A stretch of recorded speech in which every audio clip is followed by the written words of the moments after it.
என்ன கேட்டீங்க? விவசாயத்தை விட விளையாட்டு ரொம்ப கஷ்டம் இல்லையா? ஆளும் வளரணும், அறிவும் வளரணும், அதுதான்டா வளர்ச்சி. ஆளும் வளரணும், அறிவும் வளரணும், அதுதான்டா வளர்ச்சி.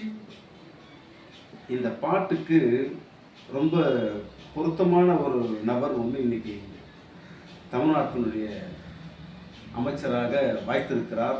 அது நம்முடைய தமிழ்நாட்டு மக்களுக்கான கால கொடுமை. அவர் ஒரு கூட்டத்தில் பேசும்போது சொல்றாரு, விவசாயத்தை விட மிக கடினமானது விளையாட்டு என்று சொல்றாரு. புரியல. விவசாயத்தை விளையாட்டோடு ஒப்பிட்டு பார்க்கிற இந்த அற்பத்தனமான சிந்தனை எந்த அளவுக்கு விவசாய பெருங்குடிகளை கேவலப்படுத்தி இருக்கிறது என்பதை நாம் பார்க்கணும். ஒரு விவசாயி காலையில் 5 மணிக்கு ஏர் மாடுகளை எடுத்துக்கொண்டு அவன் வயல்வெளிக்கு போகிறான். அந்த இடத்துல போய் வேலை செய்கிறான். காலையில் 5 மணிலேருந்து மாலை 6 மணி வரைக்கும் வேலை செய்கிறான். நடுவில் அவனுக்கு பசிச்சதுன்னா ஏதோ கஞ்சோ கூழையோ குடிச்சிட்டு அவனுடைய பசி ஆற்றி விட்டு அந்த வயல்வெளியிலே போய் நாற்று எடுக்கிறானா, இல்லை அண்டை வெட்டுறானா, இல்லை ஏறு கொடுக்குறானா என்பதால் நமக்கு தெரியாது.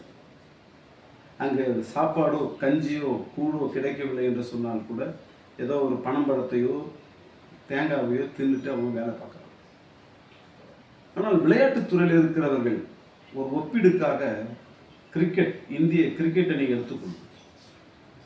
அவர்கள் போடுகிற உடை, இந்த மாதிரி உடை, அவர்கள் தங்குகிற லக்ஸரியான ஸ்டார் ஹோட்டல், அவர்கள் பயணிக்கிற விமானங்கள், அவர்கள் சாப்பிடுகிற உணவு வகைகள், இதையெல்லாம் பார்க்கிற பொழுது விவசாயத்தை விட உங்களுக்கு விளையாட்டுத்துறை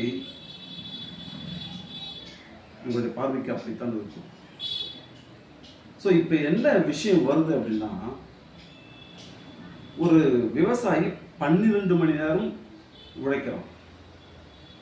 அவன் என்ன கட்டுறான் அப்படின்னா, இந்த மாதிரி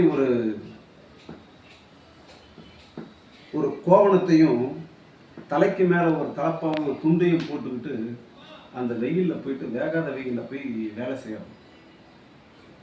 அப்படி வேலை செய்து நமக்கெல்லாம் சோறு கொடுக்கிற அந்த விவசாயத்தை விட விளையாட்டு ரொம்ப கடினம் என்று சொல்லுகிற வக்கர புத்தி உள்ள ஒரு அமைச்சரை இந்த தமிழ்நாடு பெற்றிருக்க.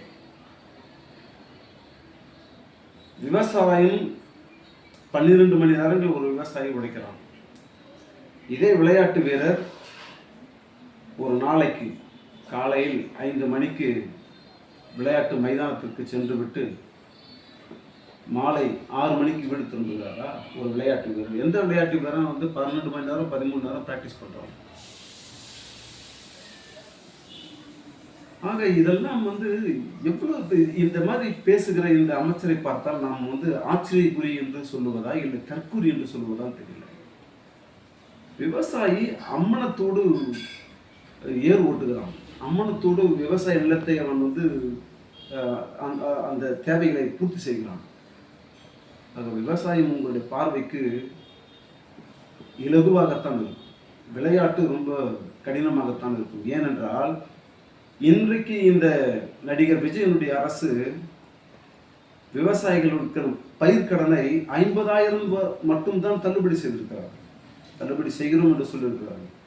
ஆனால் விளையாட்டுத்துறையிலிருந்து அந்த ஒரு பெண், ஒரு இளம் பெண் வீராங்கனை வைஷாலி, அவருக்கு 10 லட்சம் ரூபாய் கொடுத்திருக்கிறார்.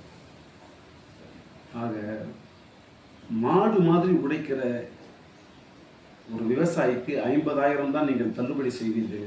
ஒரு விளையாட்டு பெண்ணுக்கு 10 லட்சம் ரூபாய் கொடுத்தீர்கள் என்று சொன்னால் எங்களுக்கு புரிகிறது. விளையாட்டை நாங்கள் குறை சொல்லவில்லை. விளையாட்டை விட மிக அதிக முக்கியத்துவம் யாருக்கு தர வேண்டும் என்று சொன்னால் விவசாயிகளுக்கும் விவசாய பெருங்குடிகளுக்கும் தான் என்பதை சில தற்குறிகள் புரிந்து கொள்ள வேண்டும். நான் மீண்டும் பதிவிடுகிறேன்.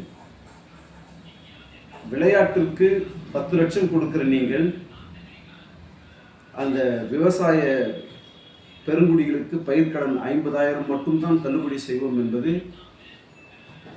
அக்கிரமமான விஷயம், கேவலமான விஷயம், அயோக்கியத்தனமான விஷயம். ஆக விவசாயம் எப்படியோ அதே அளவுக்கு விளையாட்டை பாருங்கள். விளையாட்டை எந்த அளவுக்கு பார்க்கிறீர்களோ விவசாயத்தையும் பாருங்கள்.